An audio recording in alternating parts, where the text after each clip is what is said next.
Okay, so we are at our third type of transformation, and it's our last transformation that keeps the same size and shape. Okay, so you have to remember this is the last type that the size, meaning the sides, the angles, everything stays equal. It just changes where it's located. So what is a rotation? Think about when you rotate something. You turn around a fixed point. That fixed point is called the center of rotation, okay? It rotates at that specific point and in a specific direction.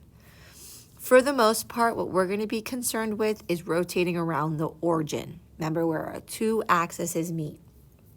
But again, you'll have congruent polygons. Okay, the standard rotation that happens is counterclockwise.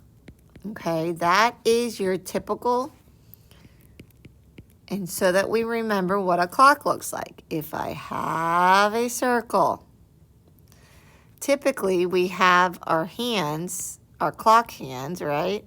And they turn this way.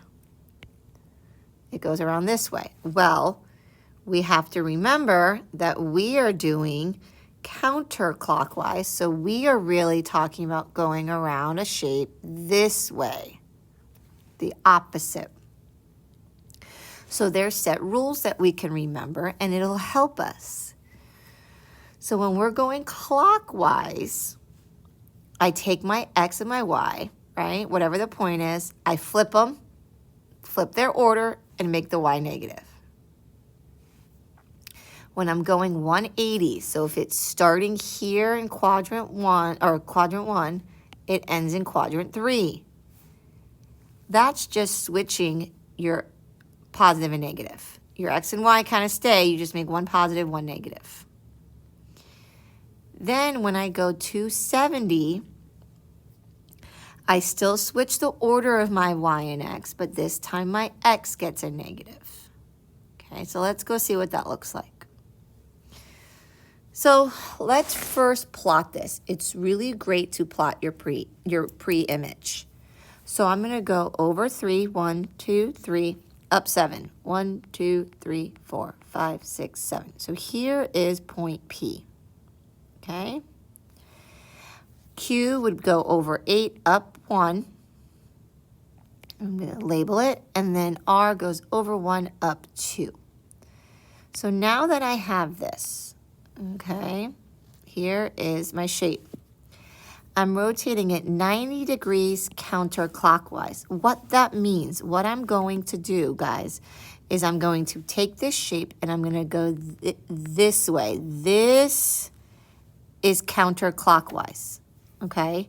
So the direction I just took that highlighter is where I'm going.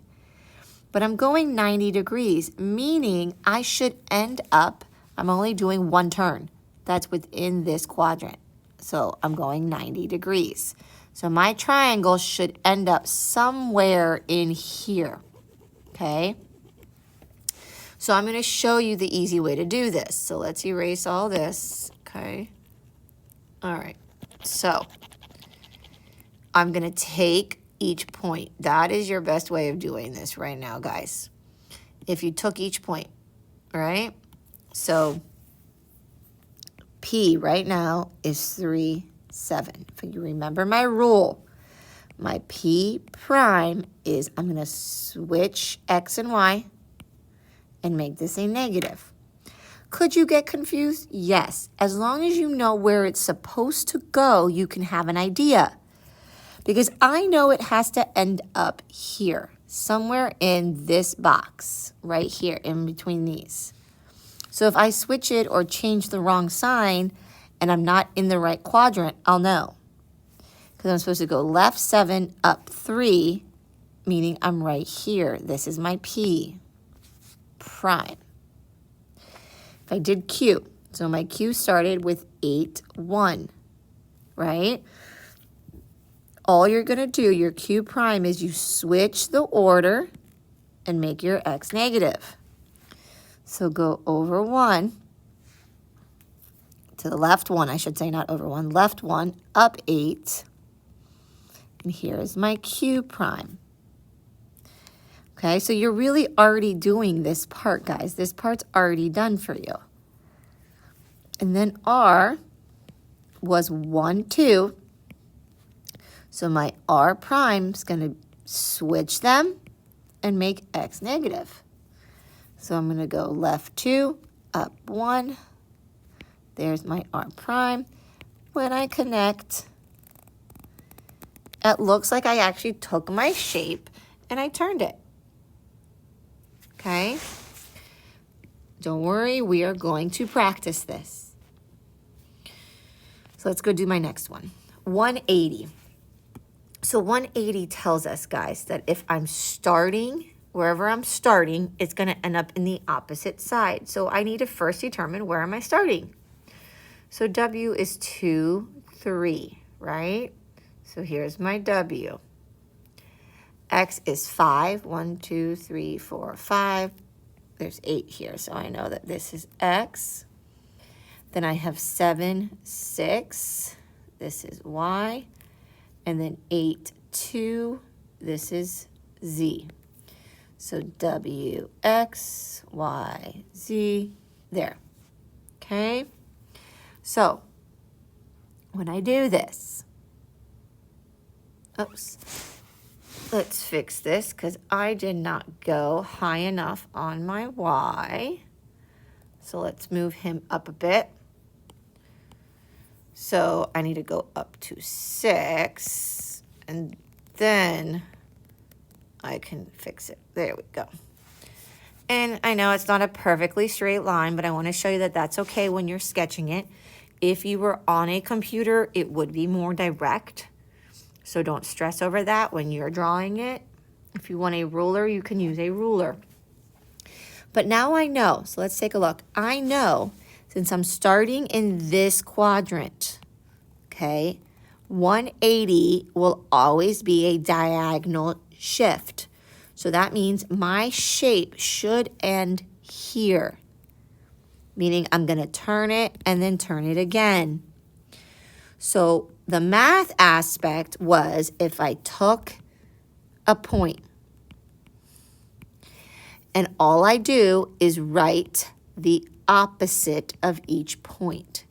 So I'm going to go left 2, down 3. 1, 2, 3. Okay. Here is my W prime. Again, do it again with each point. If this is your starting point, okay, X prime, and I flip it to -5, -8.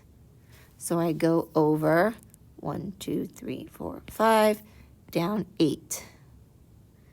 And this becomes X prime. Okay, you have to do it every single time. So guys, this isn't hard. It's remembering the rules. You learn rules back in elementary school. Okay, and then I count over 7, down 6. This becomes Y prime.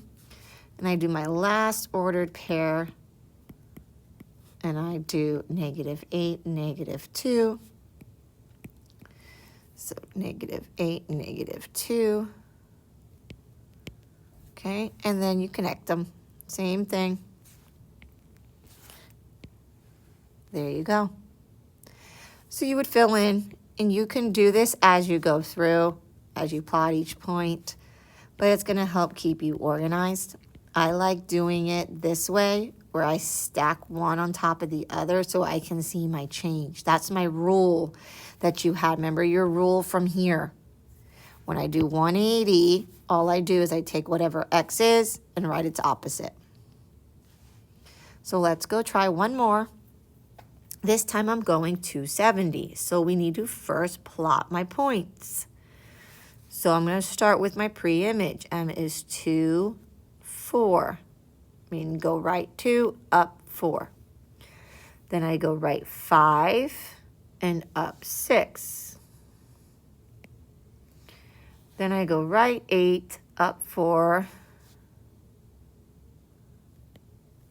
And then I go right 5, up 2. Okay, so M, N, O, P, and M. Now take a look at where these letters are because this is going to shift. So N here is on top, P here is on the bottom, O's to the right, M is here. I'm going to go do my image now. So if M was 2, 4, remember from the pre-image, we swap them because we're going 270. We swap them, but then we put a -2. We make the X different because we make the Y different because I'm going to go down now because I should be ending when I'm doing a 270. It should end somewhere here. Okay, meaning I don't really want to move or change. I want my Y to be a negative because it's got to end up here. So let's go back. Well, we're going to plot 4. 1, 2, 3, 4, 1, 2. Okay. So this one now is M prime. So remember N started at 5, 6. Well, I'm going to swap them and make this negative. So I'm going to go over 6. 1, 2, 3, 4, 5, 6, and down 5. 1, 2, 3, 4, 5. This is now my N prime. O started at 8, 4. Okay, so I swap them and make my Y negative. 1, 2, 3, 4. 1, 2, 3, 4, 5, 6, 7, 8. This is my O prime. Last, I had 5, 2. Swap them and make this negative. So I'm going to go 1, 2, and down 5. 1, 2, 3, 4, 5. I still have a rhombus. Okay, it's still a diamond shape. However, look where the variables are. They've kind of shifted. M was on the left. Well, now M is on the top. So I rotated. I turned it, and I turned it again. Okay? So here's what you need to do. I want you to try number 4, which is 180 degrees. Number 5 and number 6, which are 90 and 270. I've thrown a lot at you, but I know you can do it. Use your rule. Keep your rule on your desk. It will help.